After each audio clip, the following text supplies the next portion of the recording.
O LHC, um grande colidor de hadrões, é o maior e o mais poderoso acelerador de partículas no mundo. Ele começou a funcionar em 10 de setembro de 2008. O LHC consiste de um anel de 27 km de ímãs supercondutores com uma série de estruturas de aceleração para aumentar a energia das partículas ao longo do caminho e localizado na fronteira franco-suíça.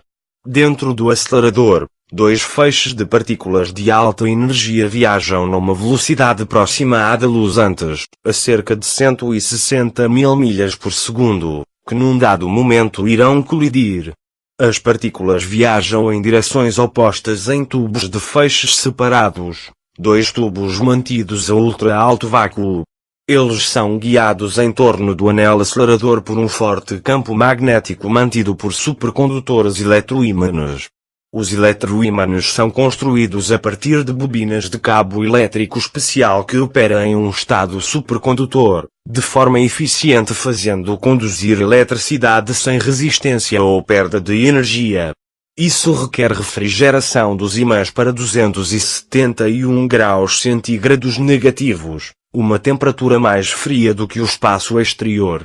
Por esta razão, a grande parte do acelerador está ligado a um sistema de distribuição de hélio líquido, o qual arrefece os magnetos, bem como a outros serviços de fornecimento. Milhares de ímãs de diferentes variedades e tamanhos são usados para direcionar os feixes em redor do acelerador. Estes incluem 1232 ímãs bipolares de 15 metros de comprimento, e 392 ímãs quádruplos, cada com 5 a 7 metros de comprimento, onde se concentram as partículas. Pouco antes da colisão, um outro tipo de ímã é usado para espremer as partículas mais perto para aumentar as chances de colisão. As partículas são tão pequenas que a tarefa de fazê-las colidir é semelhante a disparar duas agulhas a 10 km de distância com tal precisão para se encontrarem no caminho.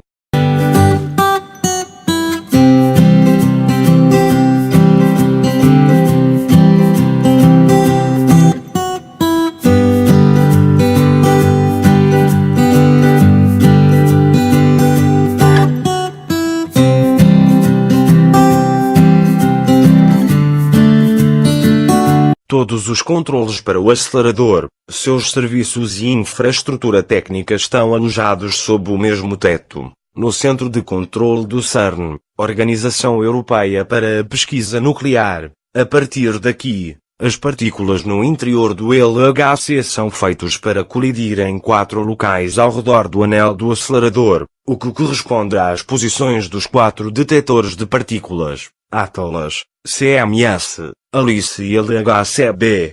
O LHC, como outros aceleradores de partículas, recria os fenómenos naturais dos raios cósmicos em condições controladas de laboratório, permitindo-lhes ser estudado com mais detalhes. Os raios cósmicos são partículas produzidas no espaço exterior, alguns dos quais são acelerados a energias muito superiores às do LHC. A energia e a taxa em que eles atingem a atmosfera da Terra foram medidas em experiências há cerca de 70 anos. Nos últimos bilhões de anos, a natureza já gerou na Terra muitas colisões, como cerca de 1 milhão de experiências do LHC, e o planeta Terra ainda existe. Astrônomos observam um enorme número de corpos celestes maiores em todo o universo, todos os quais também são atingidos por raios cósmicos. O universo como um todo realiza mais de 10 milhões de experimentos do LHC por segundo. A possibilidade de quaisquer consequências perigosas contradiz o que os astrônomos afirmam, a criação de um super buraco negro. A natureza forma buracos negros quando certas estrelas, muito maiores do que o nosso Sol, entram em colapso sobre si mesmos no final de suas vidas. Concentram uma quantidade muito grande de material num espaço muito pequeno. Especulações sobre buracos negros microscópicos no LHC referem-se a partículas produzidas em colisões de pares de protões, cada um dos quais tem uma energia comparável à de um mosquito em voo. Buracos negros astronômicos são muito mais pesados do que qualquer coisa que poderia ser produzida no LHC.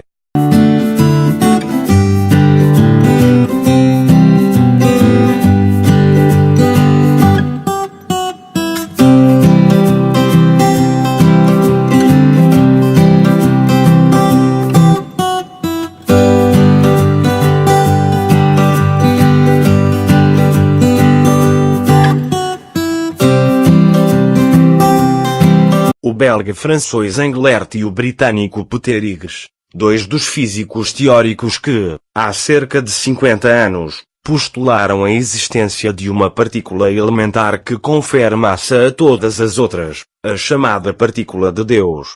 Segundo o modelo padrão, tudo, das flores aos planetas, é composto por apenas um punhado de tijolos de construção, as partículas de matéria. Estas partículas são governadas por partículas de força que garantem que tudo no mundo funciona como deve. Neste modelo, o bosão de Higgs ocupa uma posição central, uma vez que, sem esta partícula, nós próprios não existiríamos. Trata-se de uma partícula que está presente em todo o espaço e é nas interações com ela que as outras partículas subatômicas adquirem a sua massa. Mas o bosão de Higgs é extremamente difícil de apanhar, só se manifesta de forma extremamente fugidia em experiências que põem em jogo os feixes de partículas mais potentes e os detectores de partículas mais sensíveis que existem no planeta. E de facto, se foram precisos apenas alguns cérebros para imaginar o bosão, a sua detecção exigiu anos de esforços por parte dos cerca de 6.000 cientistas que participam nas duas complexíssimas experiências do CERN, Atlas e CMS, concebidas para detectar o bosão de Higgs na selva de partículas criadas nas colisões de prótons de altíssima energia do LHC. A descoberta do bosão de Higgs no LHC, em 4 de julho de 2012, marca o culminar de décadas de esforço intelectual por parte de muitas pessoas no mundo. Mas o bosão de Higgs não é de todo o fim da história. O modelo padrão apenas descreve a matéria visível que nos rodeia, mas estima-se que cerca de 95% do universo é constituído por matéria escura e energia escura, totalmente invisível.